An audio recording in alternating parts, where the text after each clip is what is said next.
uyu wa gatatu Tour du Rwanda 2025 yakomeje ku munsi wayo wa kane hakinwa agace ka gatatu kavaga i Musanze saa 5 kakaba kasorejwe i Rubavu ku ntera y'ibirometero 121. Ku kilometero cya kane abakinnyi bane aribo Deba wa Ethiopia, Twizere Etienne wa Javani na Votek, Niyonkuru Samuel wa Amani na Munyaneza Didier wa Team Rwanda bagiye imbere ndetse banashyiramo ikinyuranyo kinini hagati yabo n'igikundi, dore ko hari aho bageze bashyiramo nibura ikinyuranyo cy'iminota 5 n'amasegonda 10. Munyaneza Didier yaje kwegukana amanota y'umusozi wa mbere yatangiwe mu Gataraga, agira Rubavu ayoboye ndetse anegukana amanota ya sprint ya mbere yatangiye kuri OBG i Rubavu. Munyaneza Didier yaje kwegukana amanota y'umusozi wa mbere yatangiwe mu Gataraga. Niyonkuru Samuel yaje kuva mu bakinnyi batatu bari bayoboranye isiganwa maze ijya imbere wenyine ndetse birangira bo bafashwe n'igikundi. Niyonkuru Samuel nawe yaje gufatwa n'igikundi gusa yegukana amanota y'umusozi wa kabiri muri Ramba. Naho Araya w'ikipe y'igihugu ya Eritrea mu birometero 6 bya nyuma yafashe umwanzuro ava mu gikundi asiga abandi anegukana amanota y'umusozi wa kane yatangiwe muri Ramba.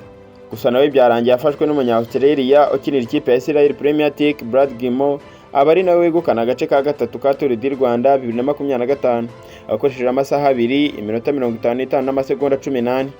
Ni nyuma y'uko n'ubundi ari we wegukanye agace ko ku munsi w'ejo kwa kabiri. Abandi bakinnyi batandatu bamukurikiye barimo Umufaransa Fabien Dube wambaye umwambaro w'umuhondo bakoresheje ibihe bimwe.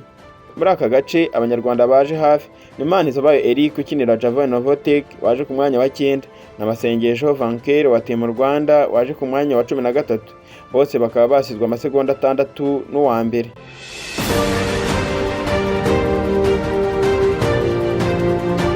Ku rutonde rusange umunyarwanda uza hafi ni Masengesho Vanker uri ku mwanya wa 11 aharushwa amasegonda 27 na Fabien Dube wambaye umwenda w'umuhondo, ndetse na Eric Manizabayo uri ku mwanya wa 15 aharushwa amasegonda 42 n'uwa mbere.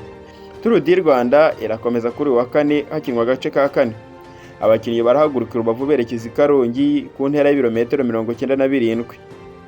Ngibyo ibyaranze Tour du Rwanda agace ka gatatu kavaga i Musanze kerekeza i Rubavu. Niba ari bwo gwa mbere ugeze kuri iyi channel, reba munsi y'video maze reba handitse subscribe ukandaho tujye tubana umunsi ku munsi mu makuru n'ibyegeranyo bicukumbuye. Iyi ni Ibyegeranyo TV Rwanda. Nge ndi Theogene.